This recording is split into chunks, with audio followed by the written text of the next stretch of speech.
Celebration. Okay, yes, definitely. Okay, good morning, everyone. The time is 9:04, and I want to welcome you all to today's meeting. It's been a while since we have come together, and that's why we have so much of greetings and hugs all over the place because we haven't seen each other in a while. So welcome everyone, and thank you to the City of Banning for allowing us to use their space. Okay, so I will call the meeting to order at 9:04, and welcome everyone. And I want to also welcome 3 new members to our board. We have Jim Steiner, the mayor of City of Corona. We have, let's see, Rainbow Marler, who is representing the formerly homeless representative. And who else do we have? This is really small print here, so I'm sorry. Claire, okay, no, that's okay. Claire Jefferson Gilpa. She is representing a nonprofit sector, and she is the director of Family Promise. I'm sorry. Family Promise. Okay, very good. So you could see that I definitely need my glasses. Okay, so I'm gonna pass it over to Zuli and ask her to begin taking the roll call, and I will remind everyone to please state your name, your vote at the appropriate time because of the need to record your verbal vote, okay? So Zuli. Good morning, everyone. Thank you for being here today. I'm going to go down the list. You can just say here, present, whatever you prefer. Mayor Jim Steiner. Here. Amber Smalley for Supervisor Spiegel. Dr. Ben Howdegi. Marcus Cannon for Dr. Matthew Chang. Thank you. Daryl Fry. Here. Dr. Kendrick Davis. Bill Blankenship. Here. Chair Leticia de Lara. Here. Dr. Charles Lee Johnson. Happy to be here. Angelina Coe. Good morning and present. Claire Jefferson Glippa. Carol Alba. Here. Rainbow Marler. Here. Danielle Johnson. And Karen Roper. Privileged to be present. Thank you, and we meet quorum. Okay, thank you, everyone. Thank you, Zuli. Okay, we will move on to the next item, which is 2.0 consent items. The item 2.1 is the minutes to be approved for March 25th meeting. And is there a motion to approve the item? So moved. Second. Okay, did you get that? Okay, okay, so we do have a first. Can you state the name, your name, please? Daryl Fry Daryl, first. Thank you. And second by Bill. Bill Blankenship. Thank you. And then I'm going to go down the list if there's any abstentions. very good. Jim Steiner. I am going to abstain. Thank you. Amber Smalley. Thank you. Marcus Cannon. Daryl Fry. I made the motion, yes? Yeah. Thank you, sorry. Leticia de Lara. Abstain. Dr. Charles Lee Johnson. Approve. Angelina Coe. Approve? Claire Jefferson Gilpa. Abstain. Carol Alba. Approve. Rainbow Marler. Abstain. And Karen Roper. Approve. Thank you. Very good. We have a passage of that item. We will move on to the next item, which is public comments. Is there any member of the public present that would like to speak on an item not listed on the agenda, but it is of matter of interest to this board? Is there any member in the audience that would like to speak?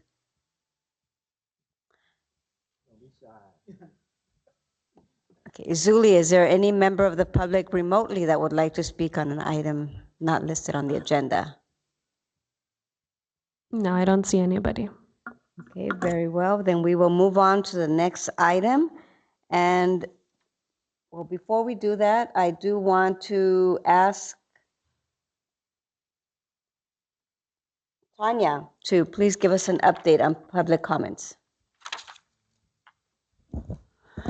Good morning, CoC Board of Governance members, as well as all of our partners who are here today. Tanya Torno, Deputy Director with Riverside County's Housing and Workforce Solutions Department, and I oversee our Office of Homeless Services. We wanted to provide an update in regards to public comments and note that in previous meetings, we have received, when we received written comments, we had always read them out loud to align our efforts in the same way with how other board meetings are structured. We are going to continue to allow for written public comments. However, we will not be reading them out loud. We will be providing copies to each of the board members, as well as encouraging anybody who is present, both in person or virtually, to go ahead and join us and read their comments or state their comments out loud for the record. So that is the change. Please note that this has always been our policy as outlined in our CoC governance charter, so nothing changed on that end. However, during COVID specifically, we had inserted a statement allowing for this in our agendas, and in an effort, again, just to align our governance charter with agendas and other practices across the board, we are now moving forward in this direction. Thank you. Thank you, Tanya. So with that said, is there any member of the public that would like to speak on an item that's not listed on the agenda? Okay, we will move on to the next item, which is 4.0 old business. And we have 4.1 Youth Homelessness Demonstration Program, Desert Supportive Services Only, the SSO project. And I will turn it over to Emma Perez Singh, our OHS manager, to lead us through this item. Good morning, everyone. Thank you, Madam Chair. I had my screen open here and it appears that it closed, but that's okay because I also have a written copy. Sometimes technology doesn't work. All right. On March 25th, 2025, the CoC Board of Governance approved the reallocation of $433,453 in YHDP funds for supportive services only for an access center in the desert region. The board also delegated authority on that day to the Office of Homeless Solutions to identify, select, and contract with a qualified provider. The Access Center will serve as a centralized entry point for youth experiencing homelessness. It will provide system navigation and connections to critical services that support housing stability and self-sufficiency. An RFP was released on May 1st of this year and closed May 27th. We received 3 applications from 3 applicants, Operation Safe House, His Daughter's House, and RUHS Behavioral Health. Project readiness was heavily weighed due to the YHTB grant period beginning April 1st, 2025, and included, for example, actively operating the proposed site, having existing staff, and vehicles for youth navigators. RUHS Behavioral Health met the project readiness requirements and demonstrated the ability to expand services quickly. Based on these factors, RUHS Behavioral Health was selected to operate the Access Center. The primary Access Center will operate at the La Quinta campus, located at 78-140 Calle Tampico, La Quinta, California, 92553. RUHS Behavioral Health will also provide services at its Riverside and Paris centers, expanding reach at no additional cost. Leveraging RUHS Behavioral Health's existing infrastructure and expertise with youth and behavioral health is also a plus in this scenario. This also expands and strengthens our coordinated care for youth who are both homeless and struggling with behavioral health needs. It maximizes the use of YHTP funds to serve more youth across multiple regions of the county. We are confident that this decision ensures that services will launch quickly, efficiently, and with the broadest impact, aligning with YHTP goals and improving housing stability and long-term outcomes for youth. Thank you, Emma. So this is an informational item, and even though there is no action taken, we do want to hear from any board members and the public on this item. Starting with the board members, is there any member of the board that would like to speak on this item? Okay, we will start with Daryl and then move on to Karen. All right. I was just glad that the desert region is getting that representation. All right. I think that was my biggest fear the first time when we decided to move the funding away from the region was, I guess, the lack of services and programs in the area.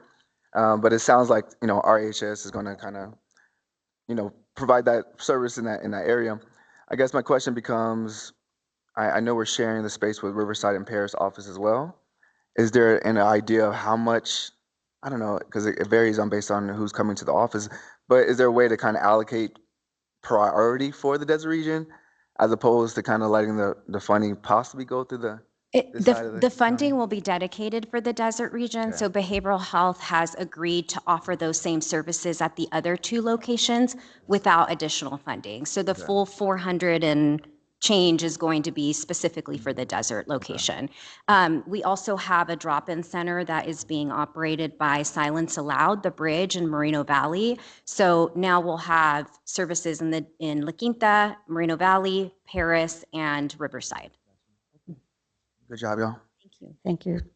Karen? So Emma, you said a couple of key things that I think are important for this board to weigh in as we're looking at making sure that we're meeting performance metrics and compliance with funding requirements. And you talked about a timeline to make sure. So project readiness was key, and you had an outside evaluation committee that made these recommendations to you. So I'm glad that you mentioned that. And also the benefit for contracting with behavioral health is it not only do they leverage resources, but you're connecting clients to a much larger system of care that, as I understand and working with them on other projects, they don't just limit it to it opens up the door to the whole entire system of care, which is going to really help the TAE. So I just want to give a shout out to the process and to behavioral health. This is very exciting. Mm-hmm. Very good. Thank you, Karen. Is there any other board member that would like to speak on this item? Angelina? Thank you so much. My concern is the distance between locations and transportation, especially in La Quinta. Working in the Coachella Valley, transportation is always an issue. So how is that being mitigated, and what is the outreach being done? Are they doing the high schools, the other youth providers in the area, going to the CVAG meetings? I'm just kind of concerned because La Quinta, where it's located, is a great location. I know where it is. However, it's in La Quinta, so is it going to be an issue for the youth to be comfortable to go there if that's not an area that they really are seen, if that makes sense? Yeah, absolutely. Thank you for that question. That was something that we looked at in looking at project readiness because we know that it's such an issue across the entire county. And so, we're going to be coordinating with outreach, but also there are going to be vehicles dedicated to this project to support transporting youth. And the beauty of this location is that it's already a youth access center, and so youth already know it's there. They're coming there for services. It's going to be sort of synergistic in that way that they can come in, and this is now an additional support service that can be offered to them. Okay, thank you, Angelina. I do have a follow-up question on that. Emma, you mentioned that this facility has already been, in use.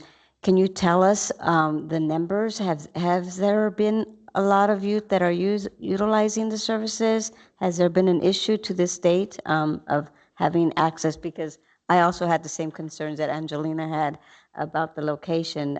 So can you kind of address that a little bit more? So I don't have exact numbers on the number of youth. I'm looking at Marcus over there to see if he knows. But it's my understanding that they get youth there on a regular basis. Yes, Madam Chair. Good morning, Marcus Cannon. The most recent roster number that we had for the last month was 177 unique youth using it. But to the comments that Ms. Perez Singh made, I think we're eager to work with the various parties to see if there's transportation improvements that are needed and how we can address that. Okay, very good. Thank you. Thank you. Is there any member of the public that would like to speak on this item? Julie, is there any member remotely that would like to speak on the item? I do not see anybody. Okay, very well. Angelina, you have a follow-up question? We just state the hours of operation again for everyone. I think that's important too, especially since we do have providers that can share this information with their constituents and their clients, and a lot of them are youth, so that way we can get the word going.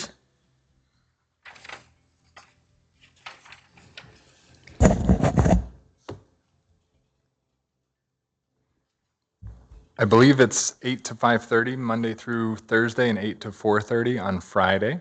I do know that if there's a need for a future informational item with more detail about the center, that our department's happy to provide it. We also have attached, as you can see on screen, flyers for the center, which are both in English and Spanish, and I believe they have the hours of operation. Thank you, Marcus. Thank you, Emma. You're welcome. And we do have someone in the teams that raised their hand. Sunday. Okay, very good. Sunday? Yes, You have hi the floor. everyone, and thank you for allowing me to ask my question. Sunday Sales from Thursday District Board of Supervisors Office. If is there any way we can have a report back in regard to what you have decided to do in regard to transportation for whatever reason? And it's just the very first thing I thought about was Roy's Place and how transportation was an issue, and we didn't think it was going to be as a big issue, but it became one of the key elements that did not allow Roy's Place to be utilized as we initially thought. So I don't know if there is a possibility that we can hear how transportation is being handled down the road, or what the options are, or just a little bit more information in regard to that, because it is a distance, and but we do want the highest level of utilization that we can have. May I speak to that? Yes, you may. Thank you, Madam Chair. To those comments, I think the Ms. Sales comment was about Roy's Place formerly when it was operating as an overnight homeless shelter. I think one key differentiator was that location was not on a bus line. This location in La Quinta is in downtown La Quinta, proximal to many services and transportation, as well as the RUHS staff that operate the center provide transportation as well. So there is already transportation services happening. So I think the highlighting the importance of transportation, I'm in 100% agreement with Ms. Sales, but just wanted to make a few differentiations about what's already available here. Okay, very good. Thank you, Marcus. Is there any other comment? Oh, hold on, Angelina. Is there any other comment, Julie? Okay, Angelina, you have a follow-up question? I do, or a comment.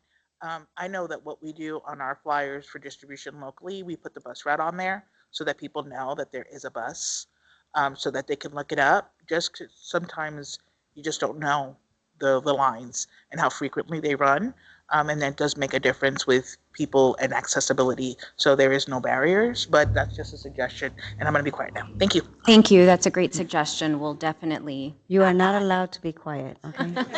It's your job to ask questions, so thank you. Thank you. Okay, so the next item is 5.0. I'm sorry, we have another question. Yes, Okay. May I ask? Rainbow, yes, yes, you may. I'm Claire, even though I look like a rainbow. I'm sorry. That's okay. Claire, yes, I'm sorry. I'm new to the project, so I just have a question. is this Tay Center partnering with area Tay Shelter so that these sweet people, once they get there connected to services, also have a safe place to stay at night, which is the dangerous time for any youth is kind of after 6 p.m. Palm Springs. Marcus or Yes. Emma? Yes. Yeah, so that's part of our expectation is that they're working with CVRM, Martha's Village, Operation Safe House. Am I forgetting someone? CVAG, all of the different providers, the city of Palm Springs to Desert Hot Springs to link the youth to this drop-in center. It's one piece of our youth system of care that's the larger YHDP. Yeah. You're welcome. Thank you very much for your question, Claire. Any other questions from the board members? Okay. Okay, we will then move on to the next item, 5.0, new business, the reallocation of youth homelessness demonstration program permanent supportive housing funds.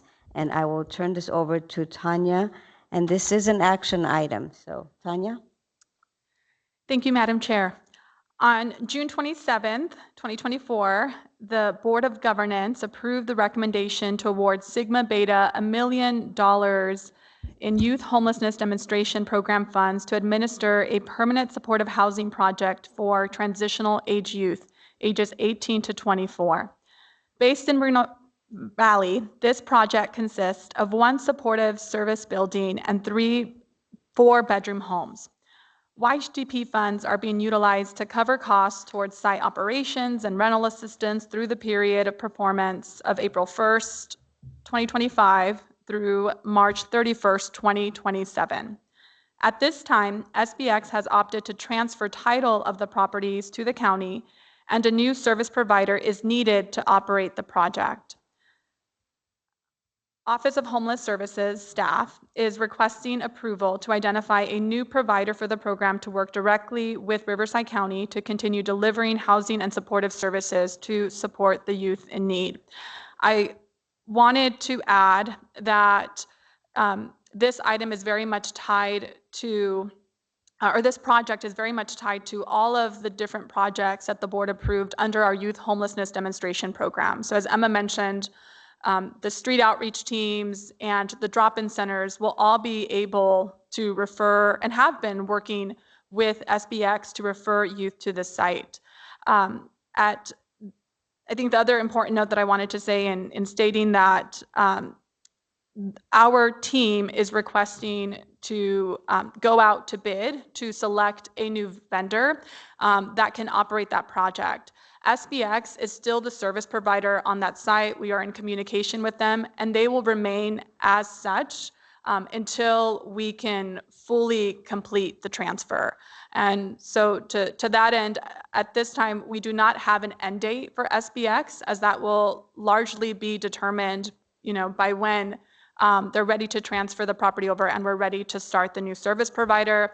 As always, our goal in wanting to bring this to the board now is recognizing that it takes time to go through a bid process. We wanted to be able to, in this meeting, make the announcement to the community so that anyone who is interested could begin to prepare and reach out to us. As you know, once the bid application opens up, our conversations are limited, but at this time, we can begin to brainstorm and provide more details about the location of the project.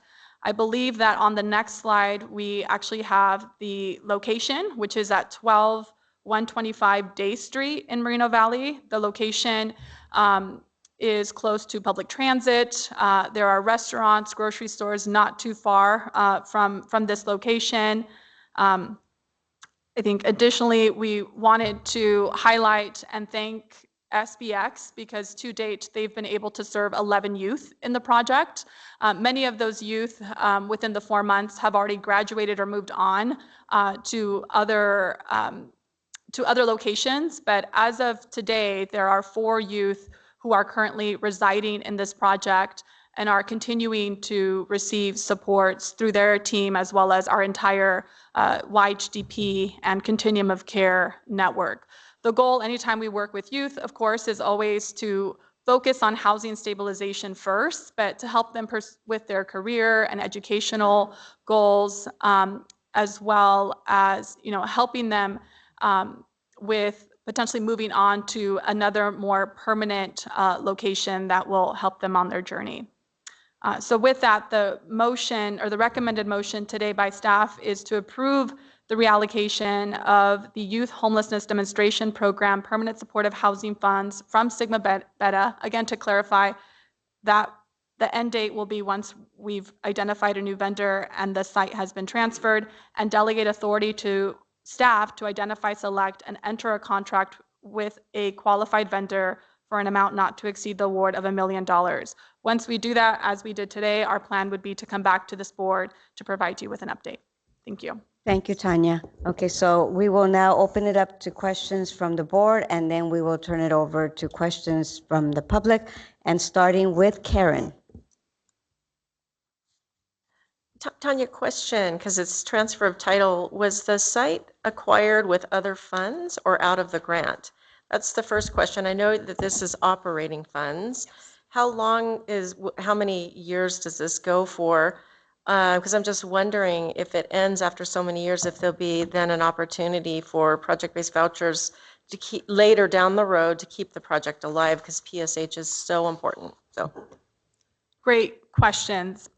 So the site was acquired using other non-YHDP funds. The county invested a great deal into the purchase of the property, as well as the rehab costs that were needed to get this to where it is today. And it's important to know that there's still work that needs to be completed. And so the county is currently working with SBX to coordinate that piece.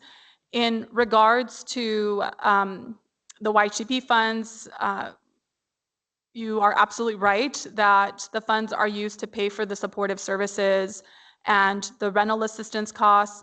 The beauty about YHDP and why these resources were such a big win to our region is that they are continuous.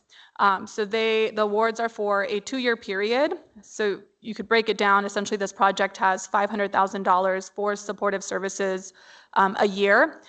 And as long as we continue to demonstrate that we are meeting our milestones and that we are serving youth and serving them well, then HUD will continue to award those funds. Of course, that is subject to change, right? If federal budget, and Greg will be talking about the state of our federal and state budgets at a later time, but at least in the 12 years that I've worked with the continuum of care, we have always received our federal allocations.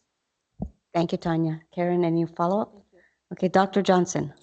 Yeah, so we're super excited when Sigma Beta Xi was, coming into this and being awarded this money, particularly in Moreno Valley. So I'm wondering if there can be shared, what were the barriers or some challenges that arose that maybe we need to be mindful for the next vendor that comes forward? Can any of that be shared? Yes, I will share that the biggest milestone really had to do with the ability to complete the capital work that is tied to the project. As always, anytime you do a capital project, and it could be as simple as, I think the focus was to renovate 3 homes. Through that process, there were other costs that are pretty significant that were just too much for SBX to be able to fulfill. So that is when the conversations with the county started, and Daryl, the director of SBX, actually reached out to the county in the early start of this year. So we've been working with them since then to try to come up with a solution, and ultimately, they just weren't able to sort of maintain the operation of the project. Thank you. Any follow-up questions, Dr. Johnson? I do have a follow-up question on that. So I'm assuming then county worked alongside in order to try to get them to be able to function on that end. Mm-hmm. Any idea on, or was there any exploration on potential partnership So one of the things that I think that the Board of Governance has done very well is to come alongside smaller nonprofits to be able to engage in this work, and we certainly have pushed in that effort. I think Sigma Beta Xi would sort of qualify in that area as one of the smaller nonprofits. My concern is that a lot of times smaller nonprofits don't have the ability to sustain in this work, which then pushes it to the same vendors doing, all of the work. That creates a little bit of tension within the community of folks who want to operate at a bigger level, but feeling like they can't. So wondering if there's area, and I'm sure it's probably already been exhausted, of being able to provide support for Sigma Beta Xi in the way of capital, because it sounds like they're doing great operationally. Just not being able to meet the side of this that probably most smaller nonprofits would struggle with. Yeah. Great points. And I think I will definitely emphasize that this has been a partnership with Sigma Beta from the very beginning. And with all of our YHTP partners, we have been working very closely with them. I'm looking to Maria, but at least for the last year. So even prior to the start date of the program, there was a considerable amount of time, close to a year, in meeting with them and providing them with technical assistance, training to get their programs up and running. Just making sure I'm good. Okay. So I think that, oh yeah, jump in. One is online Okay. and is ready to answer questions about the development piece. Okay. Awesome, thank But you. so, yeah, I just want you to know that we have been working with them on the program side.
Project or some of the issues that came up, Juan, on the cap?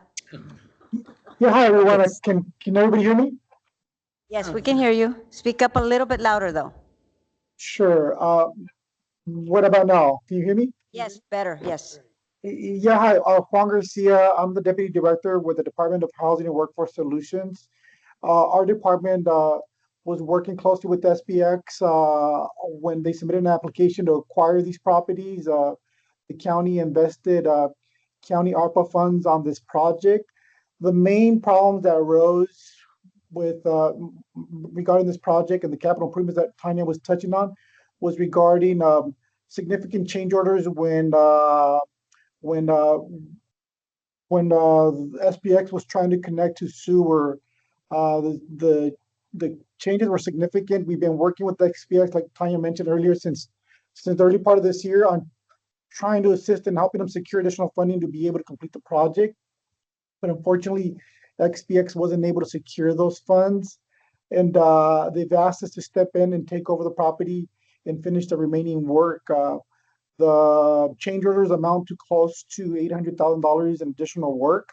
And XPX wasn't prepared to continue with the improvements. So, we've been working closely with them and we've tried to assist them. We understand that this is the first project they've ever ventured in developing. And so, we understand that. We work with other smaller nonprofits as well. and that's kind of what led us to this to where we are right now. Okay, thank you, Juan. We do have a question from Board Member Jefferson Gilpa. Sure. So first, for clarity, Juan, did I hear you correctly in saying that the expense dispensation was $100,000 for sewer connection? No, the offsite improvements are amounting to close to $800,000 in additional work. Currently, the homes at this property, they're all connected on septic. And one of the requirements that the city had was that they be connected to sewer. And once you start digging, costs that were not accounted for have come up, and that's kind of it's resulted in all these different change orders and the work not being able to be completed by Sigma Beta. So again, I'm not in building code. I love homeless people for a living, but is there a process to ask for an exception to remain on septic in order to care for this particular population? Is there any possibility of making that request from the county to the city? That was explored with the city, and unfortunately, that was the city allowed the existing homes to remain on septic, but all the new builds, the ADU and the junior ADU that was part of the total project, those buildings cannot be cannot be on septic. They have to be connected to sewer. Okay. Do you have any follow-up questions? Yes, yes, of course.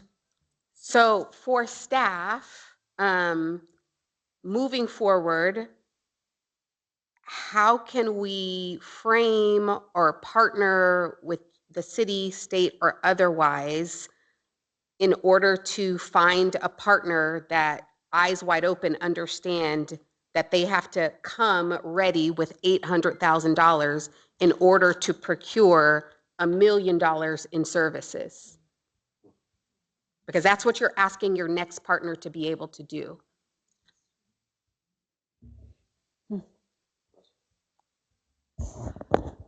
Juan, I don't know if you want to Can I speak to the answer? development Yes. piece, how we do that. Go ahead. So part of the what we're negotiating with the SBX is if the county was to take back the properties, we'll be looking at identifying funding to complete the work. The vendor that's going to be operating the project is not going to be asked to complete the work. They're going to just be asked to continue offering the services for the youth. So the county would be completing the work if we take back the properties. And this is all being negotiated with our different legal departments. And so there's a lot of moving parts. As a follow-up, so is there a possibility for us to modify the current contract with SBX, who has, from what I've heard, had the cultural competency and the operations to do the truly hard work of caring for Tay youth in the Moreno Valley area, so that they can have the benefit of just doing the work that they do well, and us as a county partnering with them to do the challenging additional work, or shrinking the contract, getting rid of the ADU, maybe minimizing the number of Tay that we operate so that we can actually meet the students or the Tay that are there and allow SBX to do what they do well. Thank you, Board Member. Tanya? Yes. So the answer to your question is yes. The board does have the option of maintaining the YHDP funds or keeping the existing contract with SBX so that they operate the project and continue to coordinate the supportive services. So definitely yes. In regards to making modifications to the agreement to reduce or minimize the number of youth that are served, that is very unlikely. It's not impossible, but usually HUD is not in favor of reducing the number of people served in a contract. Just to expand on why staff has made this recommendation, but ultimately know that, right, that's the beauty of this board and having each of you share your voice, is that we will do whatever you support and ask of us to do. Is that this decision was made really in large part looking at the full scope of the project, both in, right, the fact that when the agency applied, they indicated that they had this property and they were in a good position to make the adjustments needed to see it through. And as Juan mentioned, when we became aware that the expenses were close to $800,000 and beyond their capacity, and they were having issues with being able to administer. Now it's linked to their YHTP supportive service grant because they're having cash flow issues and the inability to pay staff. That ultimately our concern then was on the clients, right? Who's coordinating the care for the clients? Unfortunately, there were certain requests, such as cash advances, that were asked for that we could not commit to, knowing that right, this was the full state of the program. So I just wanted to make sure that you guys had that full picture, but of course, in full support, we will move forward as this board recommends. Thank you, Tanya. We have Board Member Cole, who has some questions, follow up by Board Member Fry. Is that correct? Thank you, Madam Chair. I want clarification because I want to make sure I'm understanding things correctly. So overall, the title has been transferred to the county. Yeah, that's currently in process. We anticipate that that'll be done within the next 90 to 120 days.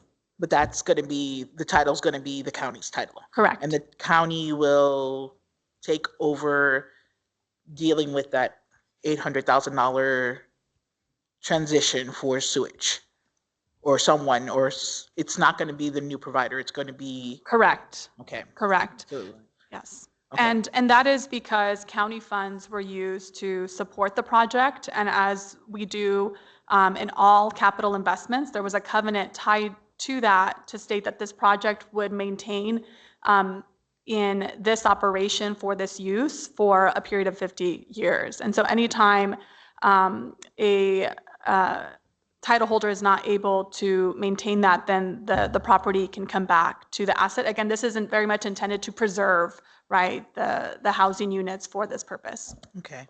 And within that title of the properties is one supportive services building. Is that where their operations is?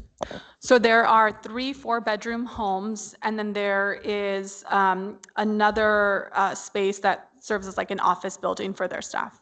So are their staff going to be displaced if this is taken over completely and they're no longer a service provider? So my understanding right now is that there's one team member that's currently staffed there and supporting the 4 residents that are there. I'm not sure if SBX has another office space that they utilize for their other services.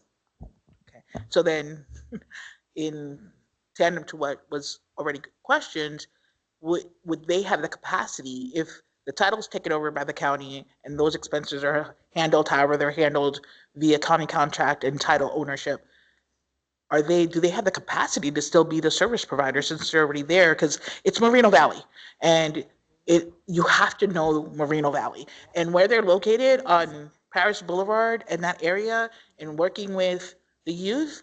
You need a provider that is very familiar with that region, because just having a provider from the Coachella Valley or from Riverside there, and I'm not speaking against any other provider, it's just a regional identification.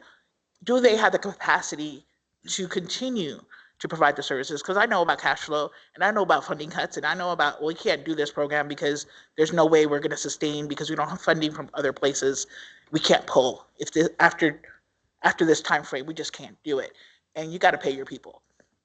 We all do this because we love it, but we still need to also live, because if not, we're going to be clients. And that's the reality of it. So do they have the capacity to sustain if that was the case, or the capacity to sustain being supported by yet another collaborative agent to take it over? Does that make sense? Tanya? Yes. I will say that I don't have the answers to all these questions. Staff did confirm that they do have another location in Moreno Valley for their office space. As an option, again, our recommendation is still to move forward with the current recommended motion, but as an option to this board, we could always bring this back. Again, we came back sort of early to allow us to go through the procurement process, but there is still time. And you guys know I would tell you the truth if we're like up to the wall, but we can certainly come back and work with SBX to do a presentation to answer these questions. Thank you, Tanya. Do you have a follow-up question, Yes, I do, Director please. Co? Yes. And I apologize. I don't want to be overtaking it, but I just want to make sure they're a small provider, and we can't lose these small providers that are doing good work.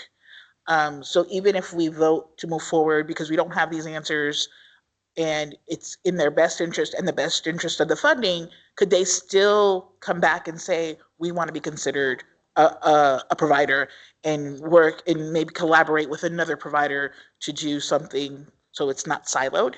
I don't want them to be totally off the board if that's the decision that's being made.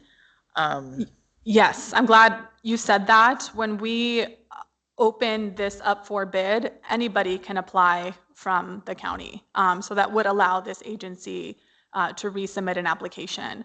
Our plan very much will be to ensure that we bring on the right provider that can meet an aggressive timeline. As I shared earlier, we're already 4 months in to this project.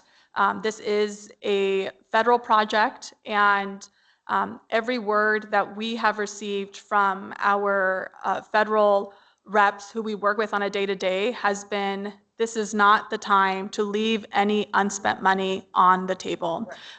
Unspent funds will be recaptured, and that is very much part of another reason why that we are wanting to move forward and aggressively. And I would just ask for the board's support in being able to make sure that we work closely with providers to screen them to make sure that they have an aggressive plan in place to help us reach that goal. It's great that HUD Continuum of Care funds can be renewed every 2 years, but we also don't want to be in a position where we lose them entirely. We are one of the very few communities that have these funds. YHTP funds are not available across the board. Thank you, Tanya. Director Fry. Thank you, Madam Chair. Quick question. Can you let us know how the CEO feels about everything? Is the admin kind of saying, hands free, I'm kind of glad that this is transitioning out, or is there any frustration? I'm curious on that. I will call on my partner, Juan Garcia, to help with this one, only because he has the most conversations with Daryl. But I will say that from my interactions with Daryl, he has been very responsive up until this time when he reached out to ask for the county's support and is supportive of this plan. Juan, do you want to add to that? Yeah, I mean, Daryl and his team would have liked to keep the property, but there just wasn't a clear path for them to be able to secure the funding to be able to complete the work. And at this point, I mean, it's causing a financial stress on his overall organization. So, I mean, he that's why he's working with the county on transferring back the properties. But I think it's about the service. Okay, so Director Fry, do you have any follow-up questions? Quick, yeah. Well, Okay, Director Co, are you allowing Director real Co? quick. Okay, Director Co. I apologize. It's not about the property because we understand. And I think, I'm going to speak for me. I get it. Transferring the title is paramount because that needs to continue to happen. The question is, will they be able to still provide services and be the service provider for the supportive services and the assistance to manage the rental assistance and that support? Or is it a total, you know what, we just can't financially do this, period? And I don't know if you have that answer, but I think that's the question. And I Director Fry? I think just to kind of answer it, maybe is I think they're trying to transition completely, right? So they're no longer providing services on that project. Okay. Quick question, real quickly for Rainville. Out of the $1 million, is there administration kind of a budget for that, or is that $1 million directly for services? Yeah, if we move forward to the next slide, there is actually a breakdown of the budget for this project, which we wanted to share.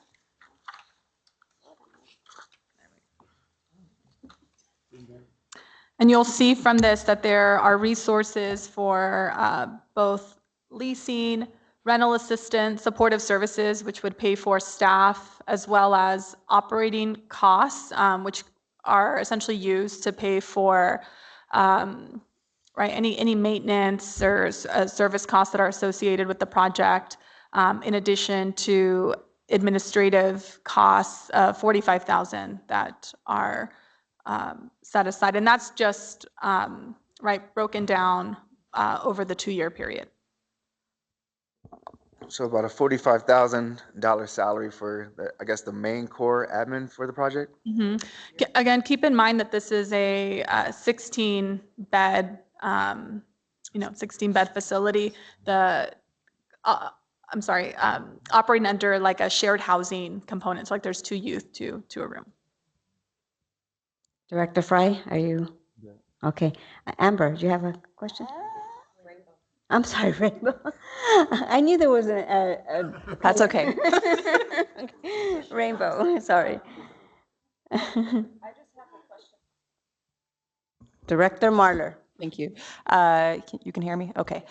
So as a youth service provider and as the director of street outreach, we have a lot of youth on the streets right now that could benefit from this program. So my question is it directly impacting the youth being served now? And, what do we need to do in order to transition them? Yes.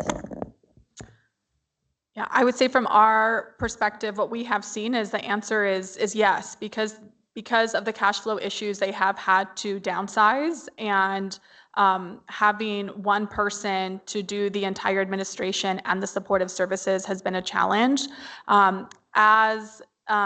In an effort to support them, I will tell you that our team has started having internal conversations about us dedicating a team member until the transition is complete, because we want to make sure that, again, this is a permanent supportive housing project, that youth that are there are getting the care that they need. And of course, we're doing that very closely with SBX. I want to be very considerate, and in regards to the questions about the CEO and how the staff feel, I know that they had the best intentions going into this project. And that's why I referenced earlier, sometimes you go into a capital project not knowing, what it's really going to cost. And unfortunately, due to that impact, they've had to make some difficult decisions like downsizing their staff.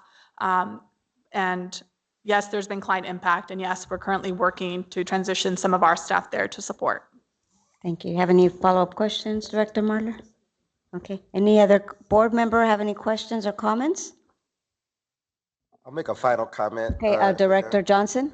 Yeah, that, I know we were getting ready to go for a vote, so I'd be definitely supportive with the language that has been articulated of the recommendation from OHS. I think, the concern was for smaller agencies to not get pushed out, and that we're offering the right support. It sounds like there's been good conversation and dialogue around this, and just reading between the lines, it seems like there's other factors too that sort of dictate. I do think if we push this down the line, there could be danger of impact to clients and to the provision of the services that we were all excited to be able to provide for young people.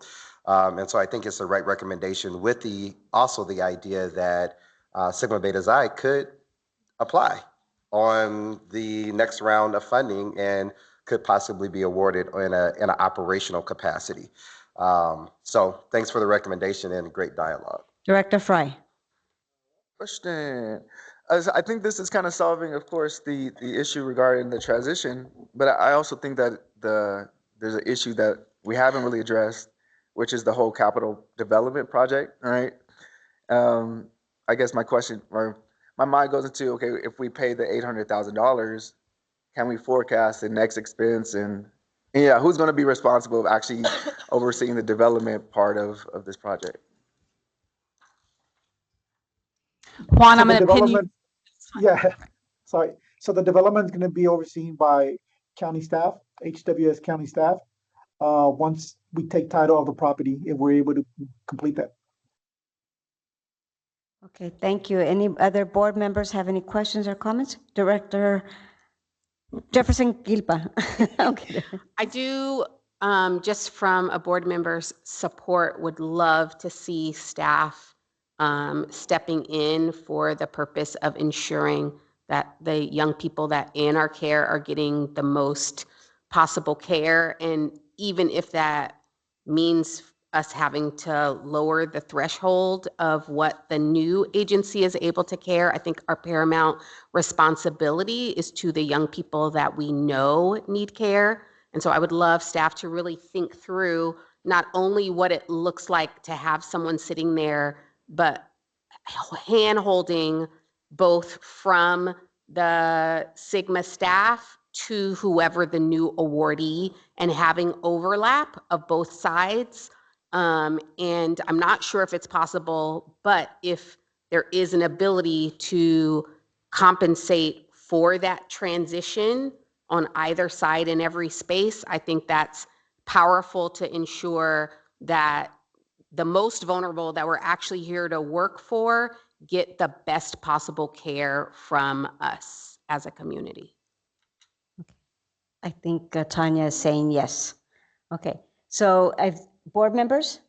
I'd like to, Okay, we have first Director Roper, and then we'll go over to the Supervisor Spiegel's representative. Thank you. well, I was going to just suggest that we move for approval of the recommended action. I'll just say this, those of you that have had the privilege of working in a direct contract opportunity with the staff of HWS know that they go to the ends of the earth and bend over backwards to do everything possible to make the project successful. So if they're bringing this to us, there's a really good reason.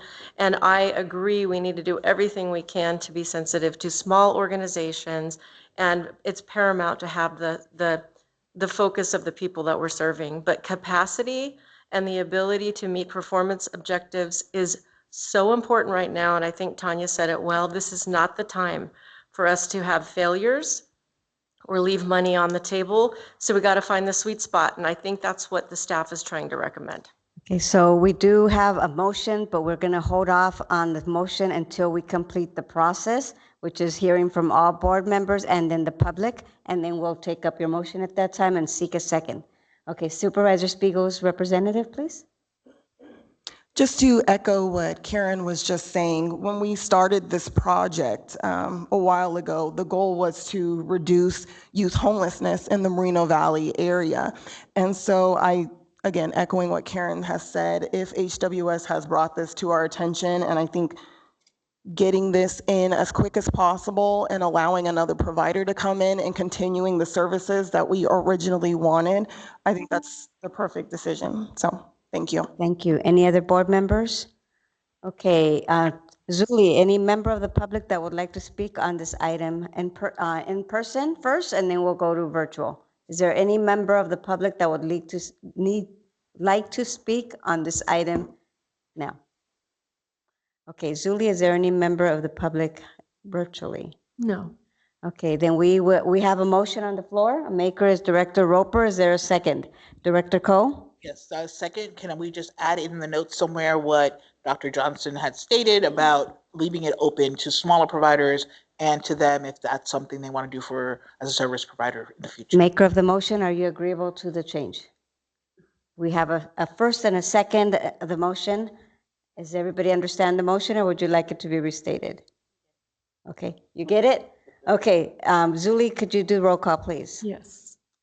Mayor Jim Steiner, Yes. Marcus Cannon, Amber Smalley, Yes. Daryl Fry, Yes. Bill Blankenship, Yes. Leticia De Lara, Yes. Dr. Charles Lee Johnson, Yes. Claire Jefferson Glippa, Yes.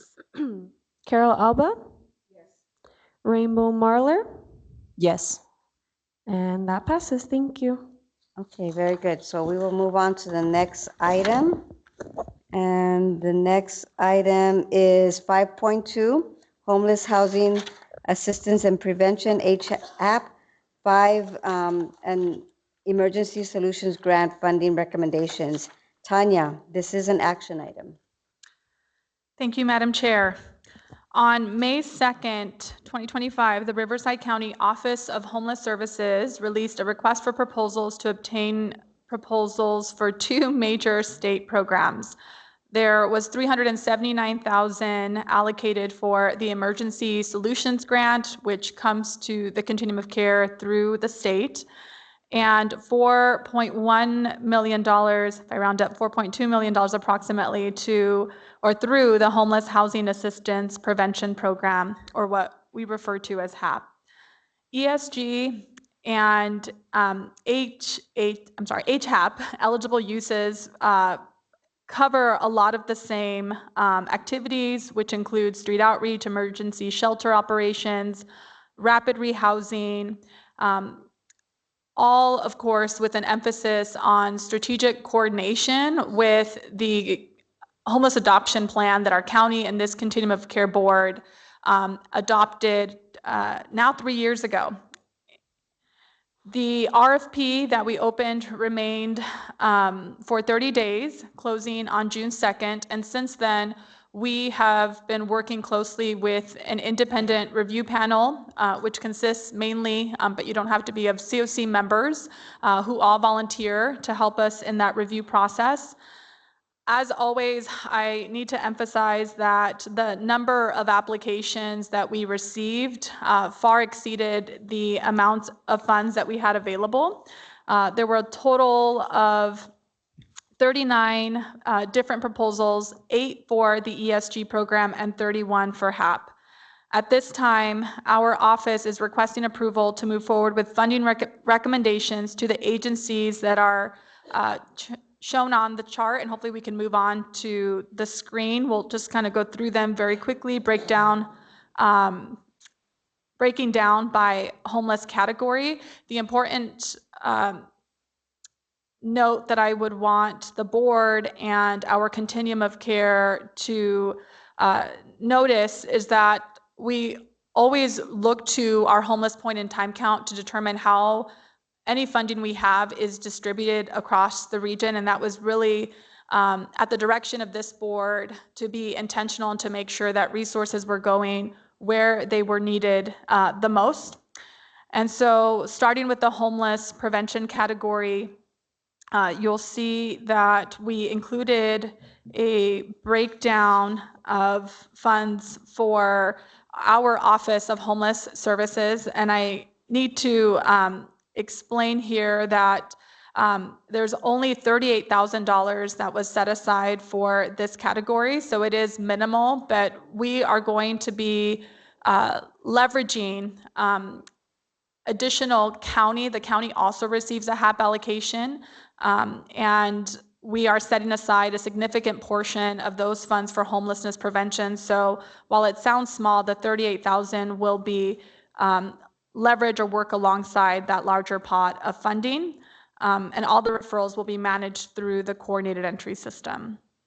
Moving on to the next slide, the next category that we are recommending for funding includes services for street outreach, and you'll see that for District 1, we are recommending Path of Life, who is already serving that region. For District 2 and District 3, the award is to RUHS County Behavioral Health. For District 4, the Coachella Valley Rescue Mission, and for District 5, Faith in Action. I will also take advantage of this small pause to insert here that I think part of the greatest challenge is always being able to identify agencies who are able to service the entire area. And so every entity that you've seen being named here was able to demonstrate their ability to do that. The next category for emergency shelter includes resources to RUHS Behavioral Health for Districts 1, 2, and 3, and then Martha's Village and Kitchen for District 4, and then for District 5, Valley Restart. Additionally, there is a set aside of this funding that the state mandates for youth, and Operation Safe House is being recommended to cover the 1st district, and Martha's Village will cover the 4th district. Now moving on to rapid rehousing, which is where we've dedicated the most amount of resources at 2.1 million. This was very, very intentional because we know that the greatest burden emergency shelters have is not having resources to connect people to long-term solutions. And street outreach teams also have that biggest challenge. They meet with people, but they need housing resources to connect them to. And so you'll see that for District 1, Path of Life is being recommended for funding. For District 2, starting over. I wanted to note that for District 3, we are not selecting a vendor at this time. We are asking for the board's approval to go out to bid to select a new vendor. The applications that we received under this category did not provide full coverage to the district. So we want to go back out to bid to make sure that we can meet the entire region need. For District 4, we are recommending Coachella Valley Rescue Mission and the Galilee Center receive housing assistance dollars, and for District 5, Faith in Action and Path of Life. Additionally, there is a smaller set aside of $153,000 for Mission Hope. This is a newer, smaller nonprofit that we wanted to recognize, and we're excited about bringing on board as a CoC funded agency for the first time. They primarily target families with children, mainly single moms, and have agreed to service all 5 districts. And that sums up all of our funding recommendations. I noted earlier about District 3. If we can move on to one more slide, I wanted to share that there is an additional rapid rehousing set aside for youth that we're also not awarding at this time. Part of that decision was because we do have the YHDP dollars out. There's about $7.2 million in resources already out in the community that just launched in April. And so we felt it was better to wait out to see what the needs or gaps were of that program, and then go out to bid to select a new vendor at another time. So to that end, there's over $500,000 that will be available through a competitive bid process at another in the next 4 to 6 weeks. And that wraps up all the funding recommendations. Again, I want to end by saying that we certainly appreciate the amount of work that all of the agencies took to prepare their proposals. Our team has reached out to everyone who did not receive an award to explain why the decision was made, and we plan to hold debriefings with all of those agencies. They have also been made aware that the continuum of care and the board will have 2 other funding opportunities coming up. We expect in early September for the HUD continuum of care NOFO to drop, in addition to another round of state HAP funds, which we estimate will be for the same amount, about $5 million for the CoC, that will come out in less than 6 months in the first quarter of the year. So if you did not receive funding this round, again, there will be opportunities to meet the gap, and our intent will be very much to make sure that we can support anybody who truly has a good, strong, eligible proposal. Thank you. Thank you, Tanya. We will now start with questions and comments from board members, and we'll then follow up with questions from the public, starting with Director Roper. Thank you, Tanya and team. I know there was a huge amount of work that went into this, and I think it's exciting, as we discussed in the Continuum of Care meeting yesterday, that this is an integrated process that is looking at the Continuum of Care, the county and the city of Riverside funding, and that you're trying to be strategic to give a bigger picture to the state about how the funds are going to be used. I also want to commend you guys for continuing to be strategic and showing this board the PIT data and how it's important that we allocate funds according to need across the region and that there's fairness in the districts. The other thing I wanted to mention is that I'm assuming, Tanya, you and your team have done a great job when you collaborate with outreach agencies, that I'm assuming these outreach agencies also are going to be part of our regional emergency response, so that if we have some sort of a disaster, you can pull the lever to integrate them across the region, and then that is connected to emergency shelter beds, which are included in here. I think these are existing. We're not expanding emergency shelter beds, right? So we're funding the system. Is that right? Yes. So that's important too. And then last but not least, I just wanted to say, all the agencies are important. So I want to say yay to all of them that are being recommended. But my heart is happy to see starting over for rapid rehousing, because heaven knows we have to keep focusing on reentry. And in our region, we are seeing a spike in people being discharged from prisons and jails. If we do not have a continued focus on reentry, it's just going to create recidivism and more problems. Thank you. Thank you, Director Roper. Any other comments, questions from board members? Director Fry. I just have one comment, a question more. As a question, Tanya, is it still hard to use rapid rehousing money, considering that we don't have a lot of housing supply in our state? I will say this, that has not been our experience. Most rapid rehousing providers are spending their funding very quickly. I see Kara Alba shaking her head. She's new in this space, and she has shocked us by her ability to move that forward. But I think you're right. You're right that wasn't the case 3-4 years ago, in large part because rapid rehousing is a challenge. You have to convince a landlord, take my client who may have zero income or very little income on a temporary subsidy, and their first question is, well, what's going to happen after the subsidy ends? And as a case manager, housing navigator, you're trying to explain to the landlord, well, we're going to help them find a job. We're going to help them increase their income. So by the time our subsidy ends, they can take over.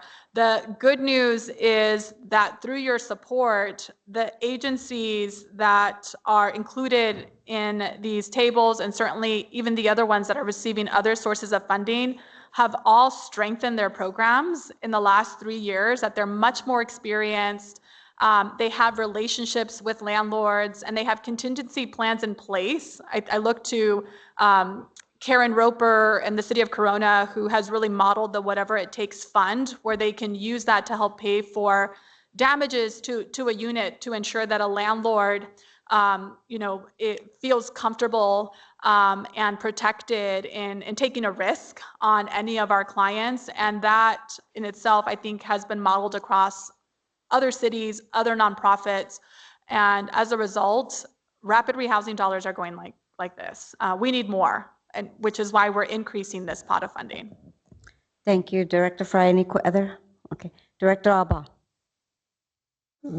My question has to do with the Pathway to Home project that was that several agencies are a part of.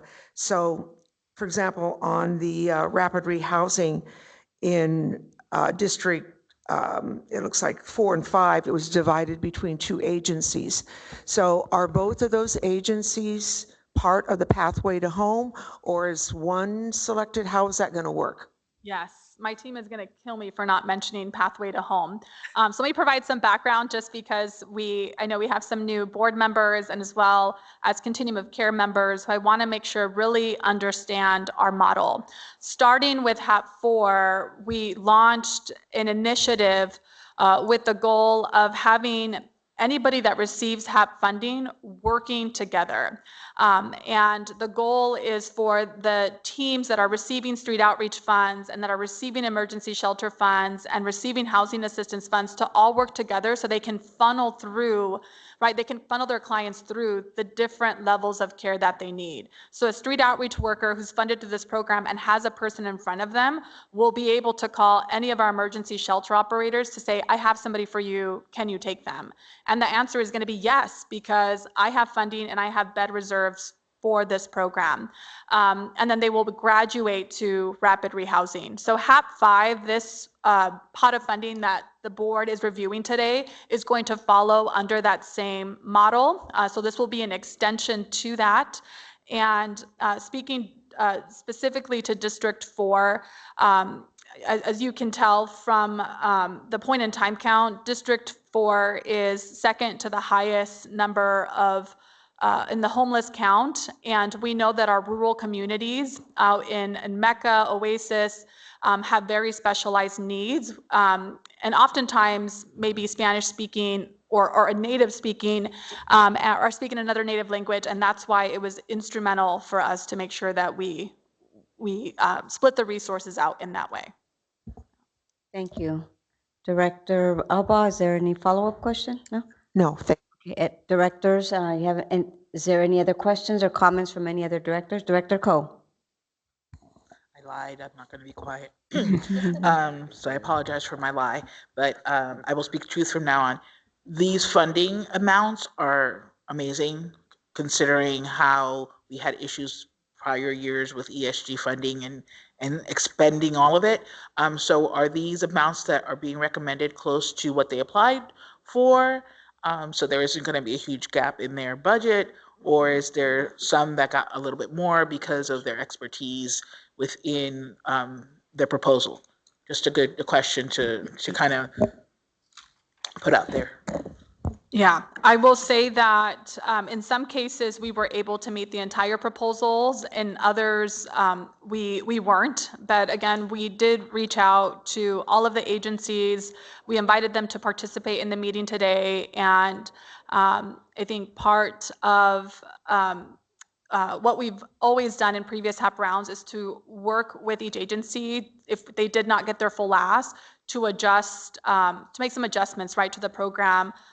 For example, if they said they were going to serve 100, but the resources that they received only support 50, we would make those adjustments. But again, for the most part, I think most people were able to get their full ask, and if not, that will definitely be a conversation that we have with them as we're drawing out the contract.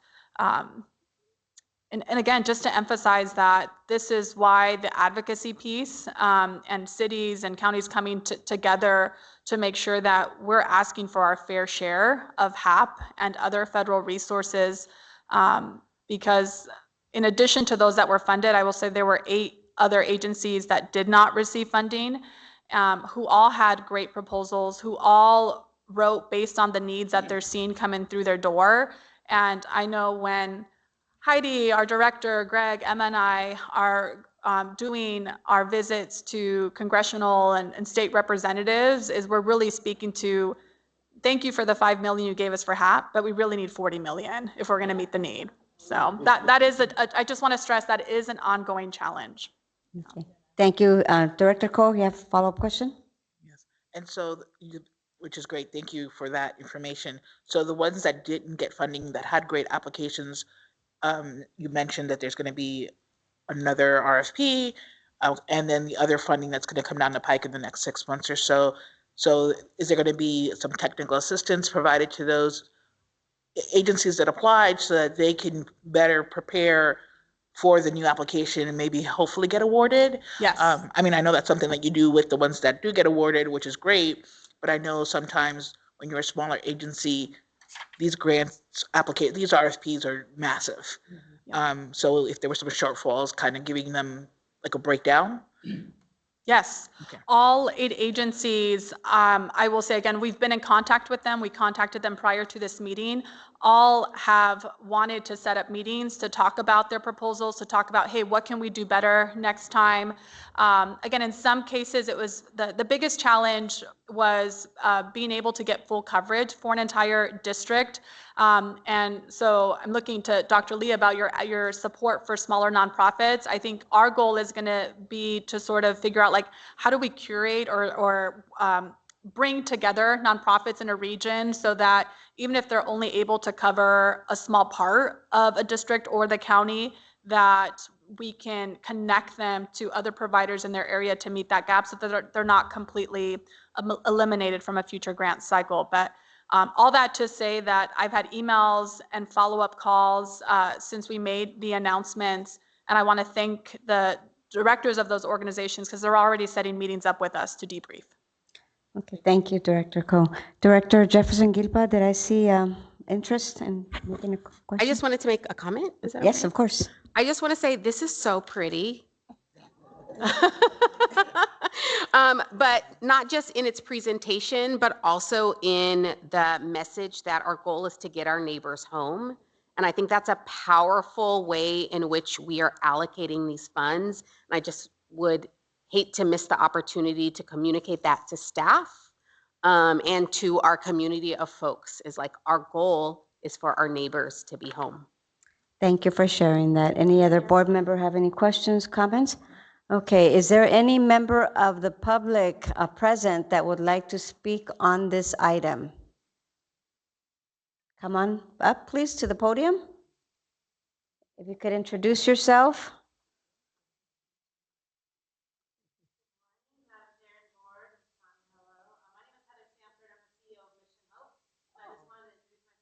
Thank you for your consideration today. We want to bring our neighbors home. That's exactly what we're doing. We opened a bridge housing that is just sitting there waiting to be used. We partnered with Lennar. They redid the whole thing for us. And we're just like, hey, give us some money so we can bring on some people and do this. So we're so excited about this opportunity. I did want to clarify, Mission Hope just rebranded 2 years ago, but we've actually been in existence over 40 years as Rancho Damacitas and Community Mission of Hope, two organizations that merged 3 years ago. So we've been at this game for a minute, and we're just so excited and grateful. And I just love that this was the day I got to be here to hear the conversation you all just had. I just appreciate your hearts and saying the things out loud, because our small to medium nonprofits do kind of get overlooked sometimes when we're really doing the work and doing it hard. And the RFPs and the compliance is a beast. It's like a full-time job in itself. And that's the hard rub, right, for us as the nonprofits to try to maintain these things. So we're so appreciative of the county and what they do to work with us. And the other thing I just want to say is I'm really excited to open it up to say, yes, that was the clarifying question that we had to answer last week within like 9 hours or something, really crazy fast, but it was great. So we said, yes, we absolutely would love to be open to other districts, bringing specifically moms and kids especially. That's really what we're trying to keep families together and keep them in a home so that we don't lose them into the system. So, and we have future plans with the YAT and things that we're going to be bridging with that as well. So just wanted to introduce myself and say hi. You'll remember me, the Purple Hood Cow. So appreciate you guys so much and all that you guys do. Thank you. Thank you. Is there any other member of the public? Come on up, please, if you could introduce yourself.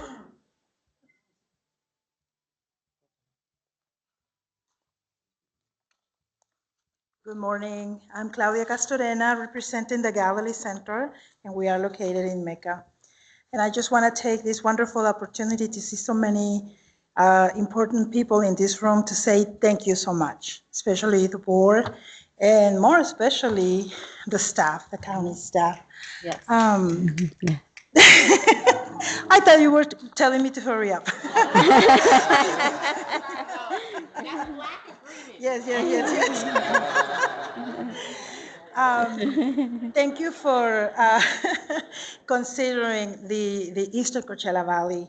And I agree, there's such a need of affordable housing, number one, but also the labor of love to connecting families coming out of shelters or the streets into a real home. So this opportunity will, and this funding will be very well used if approved by you. And again, I mean, thank you from giving us this opportunity and being a good partner. Thank you. Are we clapping? What are we doing? Yeah, you can. Come on, get the diaspora. We're gonna be cultured over here. Hi, I'm Diana. I'm the interim executive director for Valley Restart. This is my vice president, Matthew McPherson. Just wanted to say hi, introduce myself. and to say thank you very much for the grant. We actually got a little bit more than what we asked for. So, yay, thank you. We, we we have a bright future ahead of us.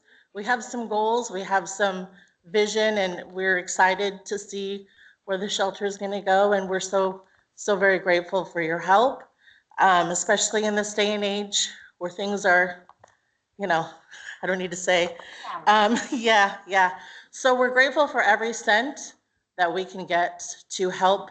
Our goal is to help our residents not only to succeed and be self-sufficient, but to come back and teach the ones that are there at the shelter how to do the same, to teach them how to fish so they can help others fish, kind of our vision. Sorry, I'm nervous. I don't like to talk in front of people. So I usually end up sounding like I'm about to cry. I'm not, I promise.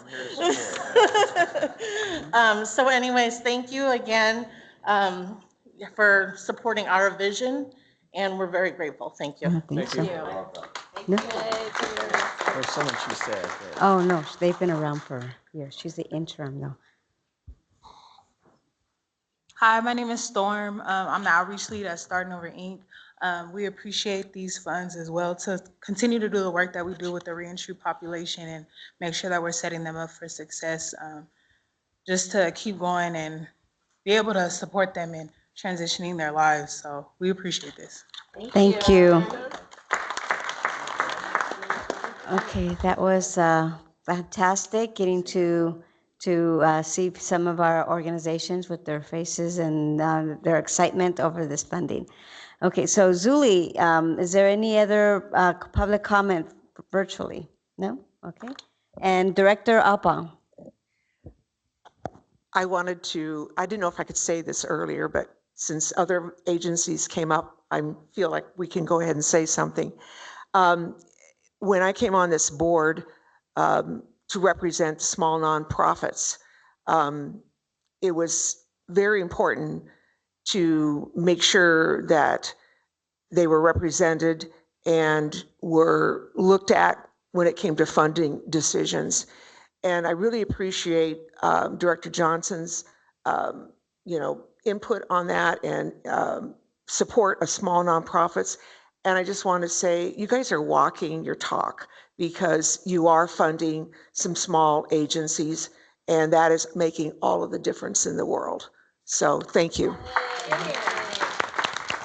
Okay, Director Cannon. Thank you, Madam Chair. You've obviously heard from many agencies this morning, but as another agency recommended for award, just wanted to express our thanks to the staff team and the review committee, and then also grateful to be amongst good company from these agencies that you've heard from. Thank you. Okay, so we have completed our, Julie, I'm sorry. Chris Oberg has their hand raised. Okay, yes. Hi, Chris Oberg, Path of Life. Can you hear me this morning? Yes. Wonderful. As another agency being recommended for funding, thank you to the OHS team, OHS office and the board. I want to underscore Tanya's emphasis that putting the puzzle pieces together is impacting how we're able to serve people. So aligning rapid rehousing with emergency shelter beds absolutely helps us. We are having no shortage of finding RRH units. To the person who asked that question, the trouble for us is not finding the units. The challenge is aligning the right people in the units for program success so that we don't exit people back into homelessness.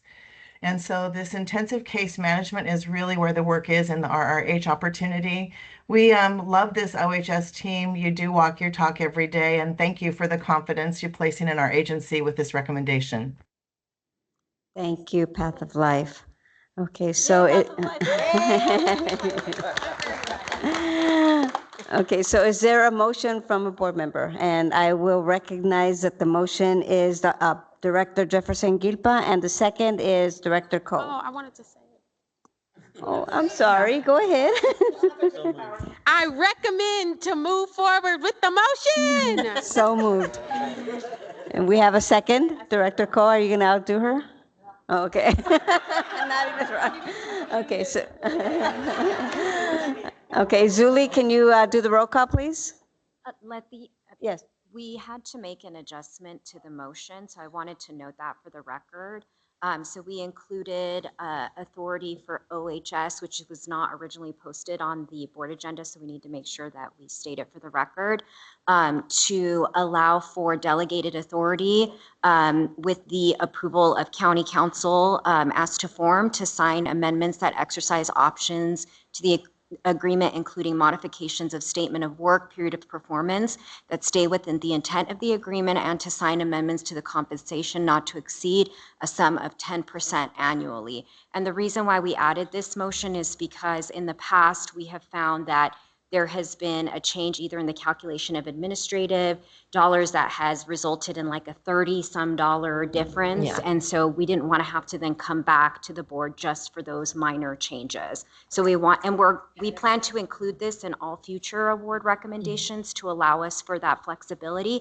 We did mirror it exactly as we do when we go to the Board of Supervisors, just for consistency. Very good. Is the maker of the motion agreeable to the changes?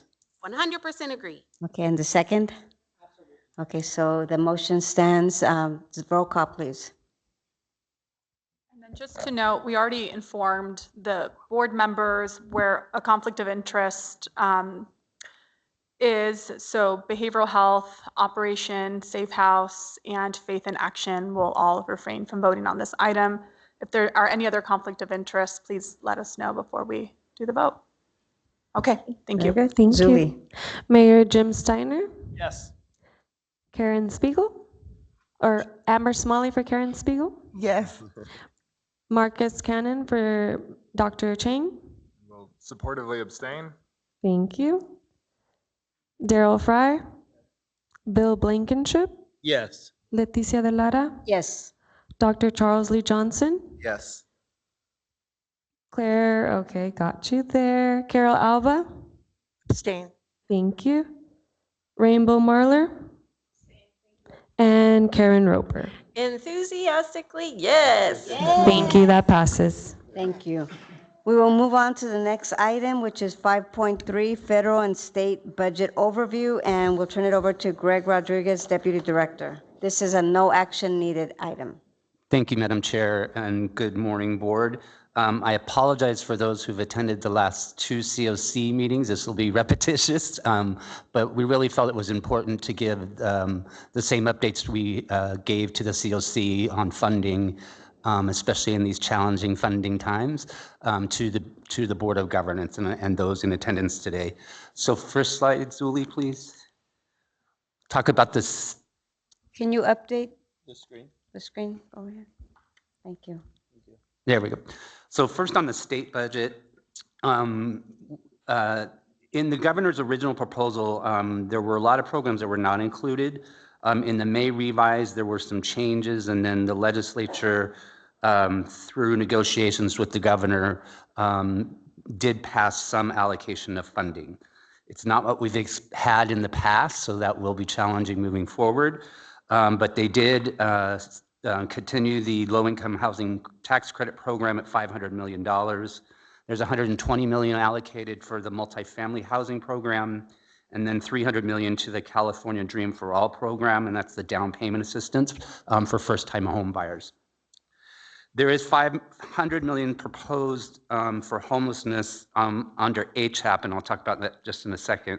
But the budget does reduce the 2025-26 allocation by $100 million to the Encampment Resolution Fund, which the County of Riverside has been very successful at receiving and administering that type of funding.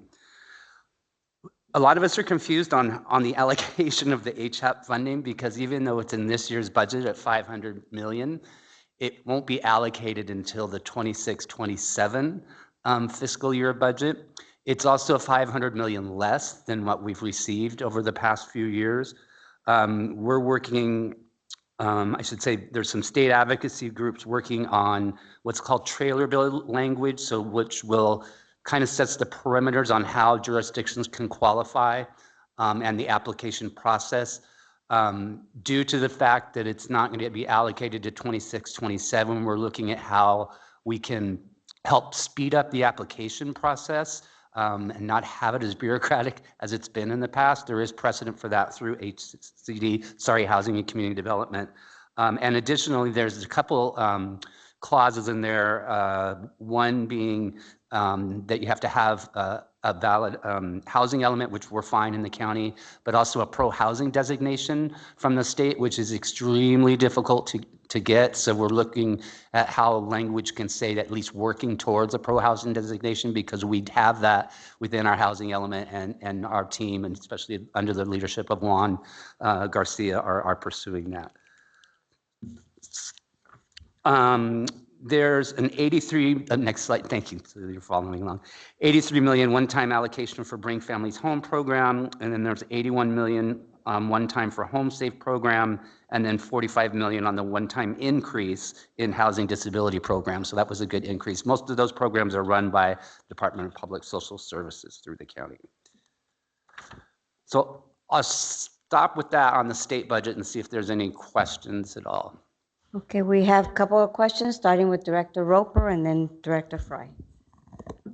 On the pro-housing designation, they're only requiring the lead agency, which would mean the county's unincorporated area through the Planning Commission. So this is going out to the whole county. That's kind of cool, right? If they're allowing it just the fiscal agent, right? Yes. Not the recipients. Not the recipients. Okay. Yeah.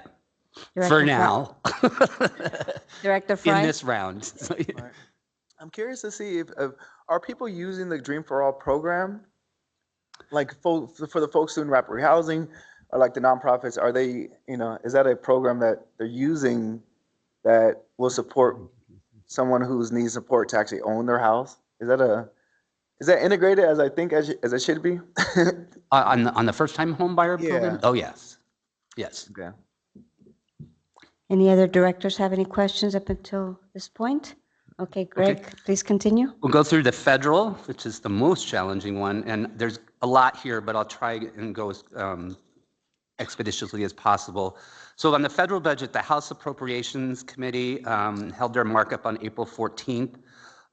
In the area of public and Indian housing, I will just start out too that the House budget proposal, you'll notice when I get to the Senate, is very different and very punitive compared to the Senate proposal. So there's 35+ billion for the tenant-based rental assistance program, which is our voucher program, which will maintain housing support for over 2 million households. It's basically level funding. 1.3 billion for Native American programs, and then about 7.3 billion for the Public Housing Fund. Next slide, Julie. On community planning and development, there's 3.3 billion for the Community Development Block Program, 56 million for self-help and assisted homeownership opportunities, including 42 million for the Section 4 capacity building program, and then 4.1 billion for homeless assistance grants, which is 107 million increase above the fiscal year 25 enacted level. There are no funds for the Home Investment Partnerships Program to reflect the nearly 5 billion yet to be spent from the Democrats' American Rescue Plan. And then 2.3 billion in community project funding, for 1,678 economic development initiative projects requested by 356 members. On project-based housing programs, there's 17.1 billion for project-based rental assistance, which is a $237 million increase above fiscal year 25 enacted levels. This funding provides a full renewal of housing contracts serving about 1.2 million households. 950 million proposed for housing for the elderly, which provides a full renewal of housing contracts serving about 120,000 households, and that's an 18.6 million increase above fiscal year 25 enacted levels. And then 261.8 million for housing for persons with disabilities. This is a 5.1 million increase above the FY 25 enacted level. And before we get to Senate appropriations, I'm going to echo something that Tanya said. Well, I did note there were some increases in the proposed budget. It's definitely not meeting the need. We all know, all of you know, sitting up there on the dais, we don't meet the need as it is, especially from the federal level.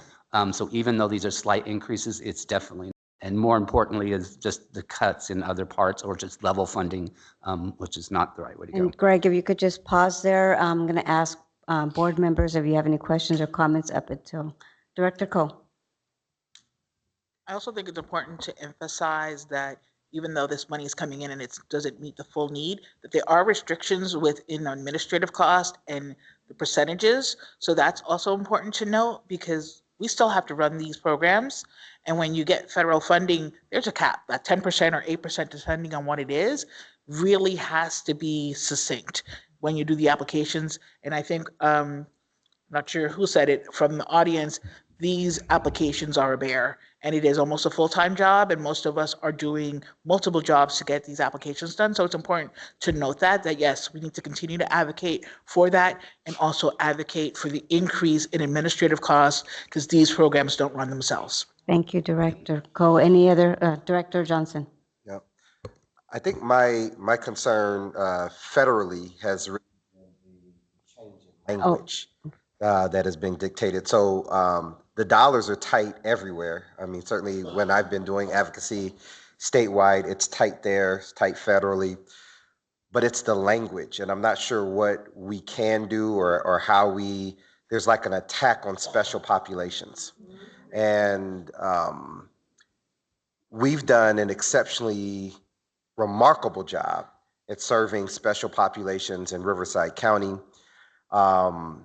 And I'm wondering how this is going to impact us when I'm seeing stuff where they're, challenging you to change language or freeze funds, sort of thing. And so don't want to shift the conversation too much, but to me might be one of the most impactful factors beyond the financial appropriations on what are we doing in order to mitigate what I'm going to call a tax. Yeah, I agree with you. We've already had to change language to meet up with one of the executive orders that is targeting our specialized populations. We as a county are committed, and we know our providers are committed to continuing the services for all populations that we serve. Where we may fall in gaps on the federal level funding, we will utilize state funding, which doesn't have those barriers to that. But this county is 100% committed to serving the people that we need to serve, and that includes all populations. Thank So you. let me add one more thing to Yes. that. So with CDBG funds, because of how sometimes those are used at the state level, do you feel that we'll be insulated even with the threat of, I think that as I keep reading legislation, it's like, it's on, it's off. It's on, it's off, right? Do you think that we're going to be frozen by that of what the state is able to? Because the state and the feds are communicating it's different language. Yes, and the challenging thing, Dr. Johnson, is to your point, actual legislation or regulations have not been written yet, even though we're in an executive order that doesn't have the force of official legislation or regulation. So again, working with our National Alliance to End Homeless Partners and other housing and homeless advocates, making sure that we look at those barriers and make sure, additionally working with the state as well, and really advocating again for upping the HUP dollars to $1 billion so that we can interfere with that. And I'm glad you brought this up because I was going to talk about not just the dollar amount too, but we've heard proposals from the administration of just doing block grants to the states for housing voucher programs, getting rid of the continuum of care. Both the House and Senate did not propose any of that. So knock on whatever, fake Formica, that we won't see those drastic things because especially as you know in Riverside County, especially through the continuum of care, is we have built a continuum here. And while I know as a county and as a department, we would still operate much in the same way, but I think it lends a lot more I don't use credence, but I think it demonstrates and shows more success and results, especially to elected officials like the mayor, that they can see what we're doing as a county. So, thank you, board members. Director Cannon first, and then Director Ko. No, let's go with Director Cannon first. Yes, ma'am. Greg, thank you for the update. It's very helpful, and I hate to even say this because I know how hard staff work on all these things. and I know that this could change at any time, but just one observation that went through my mind is on that first bullet point, the 237 million increase sounds like a big number because it's a big number, but I think if my math is right, that's like 1.3%, which probably doesn't keep up with inflation. So I just wonder, whenever everything is finalized and you give a final report out, I do think there's some value in seeing a percentage basis. Absolutely. Because sometimes what might look like good news may in fact not be good news, given just sort of keeping up with the cost of living. Well, and think 237 million for 50 states. So. Agreed, 100%. Thank you. Director CoC. Greg, thank you for that update. And I still have the Senate one, so but go ahead. And I'm sure there's some really wonderful more, and I've heard it a couple of times, so maybe I'm jumping the gun, but I do want to piggyback off what was said without derailing the conversation, is a reminder that as nonprofit organizations, we're not supposed to lobby, but it doesn't mean we can't advocate.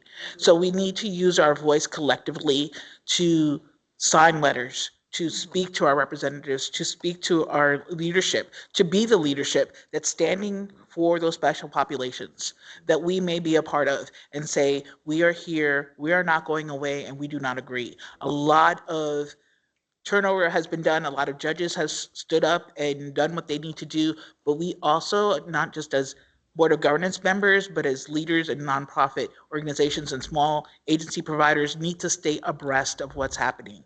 We cannot sit here with our heads in the sand and be ignorant.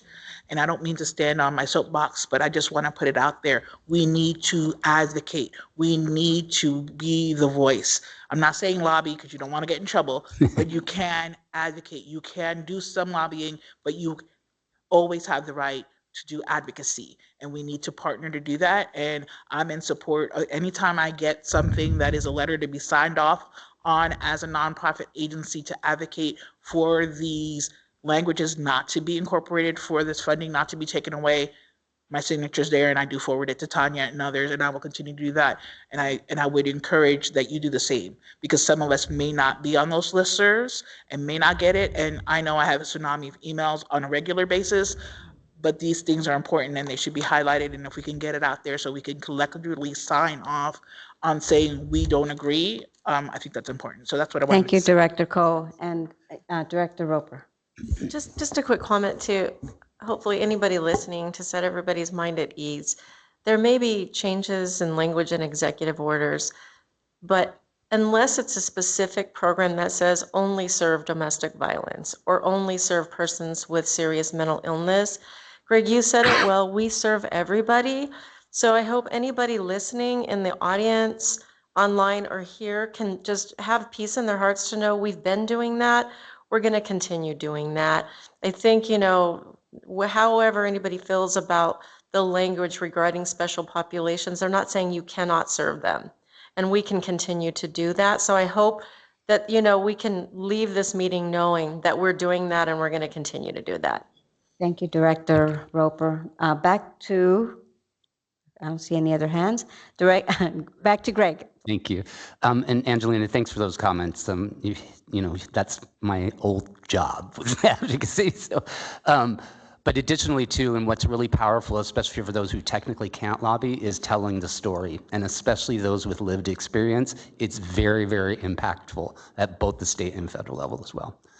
So we'll move on to the Senate appropriations. As I said, was much brighter news, but still not great news than the House appropriations. Since we are Housing and Workforce Solutions, I included the $2.9 billion for Workforce Innovation Opportunity Act, or WIOA. We utilize those funds. Obviously, our goal as a department is to not only get people into housing, but get them into a job and a livable income and success in that way as well. On the tenant-based rental assistance would be $33.97 billion for contract renewals. It's about a $1.8 billion increase from FY25 and from the flat funding from the House bill. Again, to Marcus's point, though, this percentage-wise, and then also considering all 50 states.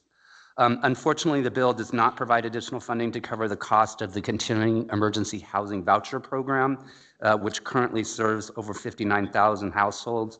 who had previously been experiencing housing or instability. We had a question about this at the CoC yesterday, and thank God Heidi was on the phone to save me, is that we have about 350, Heidi? So we have about 350 residents on that program. We will be able to transition them over to a regular voucher in order to keep them housed. So at least the County of Riverside will not be affected on that.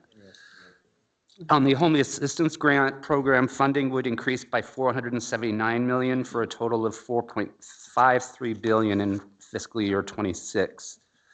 The bill would increase funding for other vital programs such as project-based rental assistance, Section 202 housing for the elderly, housing for people with disabilities, as in housing opportunities of persons with AIDS, commonly known as HOPWA. Most of those are pretty flat level. The Senate's bill rejects many of the most drastic cuts, this is the good news, included in the House bill, including a proposal to zero out funding for Home Investment Partnership Program. Instead, the Senate bill would provide the home program with $1.25 billion, which is level funding from the previous year. Additionally, the bill would provide level funding for HUD's fair housing programs at $86 million. The House bill would have slashed that funding for fair housing to $29 million. And then just a couple more. The Senate bill does not include the problematic policy changes in the House bill, and neither the Senate nor House bill includes the Trump administration's proposal to impose a harmful, arbitrary 2-year limit on receiving HUD rental or homeless assistance. I'm going to add a caveat here too, is that I heard in most recent days that there's even talk from the administration of changing eviction protections for public housing. And there's questions on whether that applies to all types of voucher housing or just public housing, which we don't own in the county, from like a 30-day to a 15-day type thing. So again, we're hearing things that we will definitely keep an eye on. And it's important to note that under both, so that's basically the Senate numbers. So both chambers of Congress go through their appropriations committee, send those recommendations to the floor, and then in that process go through sausage making and try and come to agreement. Most likely you'll see some of the Senate allocations go through, and maybe not as high though as they would like due to negotiations with the House. It's also important to note that if they do not come to agreement and pass basically the budget by October 1st, there'll be a continuing resolution, which basically keeps funding at an ongoing level as well. One other thing, and I didn't put it in the slide, I apologize, is on the CDBG funding and the LIHEAP funding that funds basically our Community Action Partnership Division. We have no clear direction on whether those will be cut or not. There has, both from the administration and members of Congress have talked about that, but we haven't seen actual language, and then we're still waiting for those specific appropriations committees to meet and discuss that. So that's all I have. Happy to answer any more questions. If there's Thank you. We've had some good comments already, but does any other board member have any questions or comments before we leave this topic? Real Director quick, Fry. Madam Chair, as someone representing, of course, the state, just know that we are trying our best to, preserve our resources here in the state, and that we're also fighting the federal government just as much as anyone else. Keep on the fight. Thank you. Is there any member of the public that would like to speak on this item? Zuli, is there any member virtually that would like to speak on the item? Okay. Thank you, everyone. Thank you, Greg, for the very thorough report and all the comments. Okay, we will move on to the next item, 5. Actually, I think this is misnumbered, but we'll go with the second 5.0, Director's Report. Tanya? It's probably my fault. I just wanted to make a quick announcement here. You heard a lot from me today. All of you should have received or seen a continuum of care pin next to your seating area. I see some of you already wearing it proudly, waving it up in the air. This is a token of appreciation to you, and we hope that you will wear it proudly. Every time I see you, I'm going to be checking your wardrobe out to make sure you have it. But really, a token of appreciation, and we hope that you will wear it proudly throughout the community to show your support, your continued support and investment on this board. And for our continuum of care members, we are working on making pins for you as well that will be slightly different and unique. So thank you. That's all for me. Thank you, and it was correct, 6.0, so it was my mistake. Okay, so now we have our next item, which is announcements, and it falls to me to open it up to any announcements from board members. Do you have any announcements? And we'll start with Director Roper. I'm super excited to report last night at our city council, our council took action on a disposition development agreement for 115 units of multifamily affordable housing.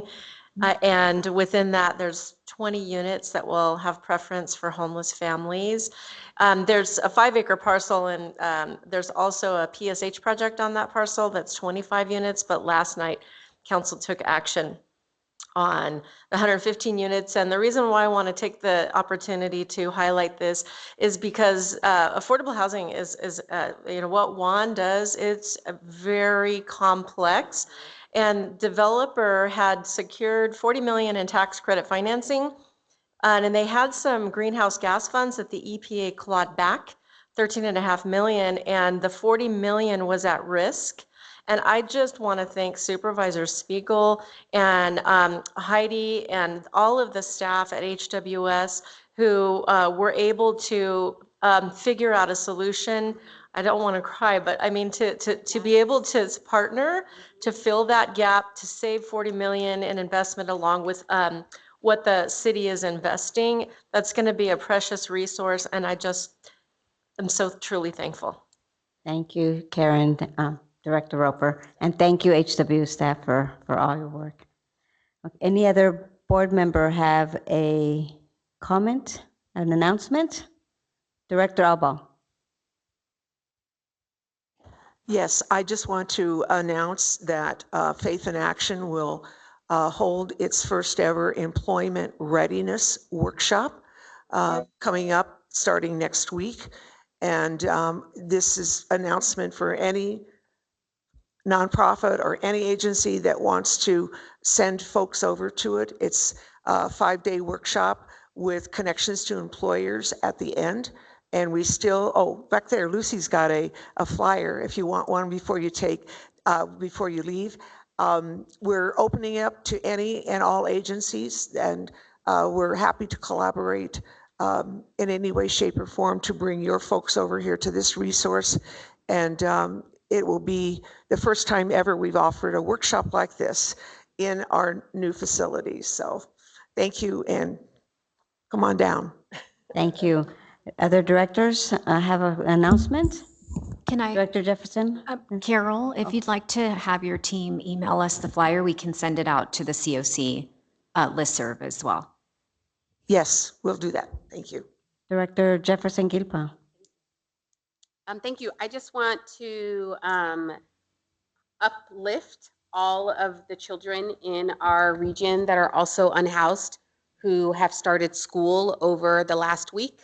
While we often focus on a lot of populations, the little people in our care are really important for us to support their grown-ups to make sure they have the most amazing childhood. So we're super excited. All our kids start at school, which is great. It means less snacking during the day and less messes, but also it means tons of enrichment and growing and growth and strength and resilience. And so I want us to just always remember that the work that we do also affects children. Thank you. And that just reminds me that we should never take anything for granted. Okay, so thank you, everyone. Really appreciate you taking the time to be here today, for all your great questions and your great comments, and for our public to be part of the process. Thank you, everyone. Have a great day. Can we take a photo too with all the new board members?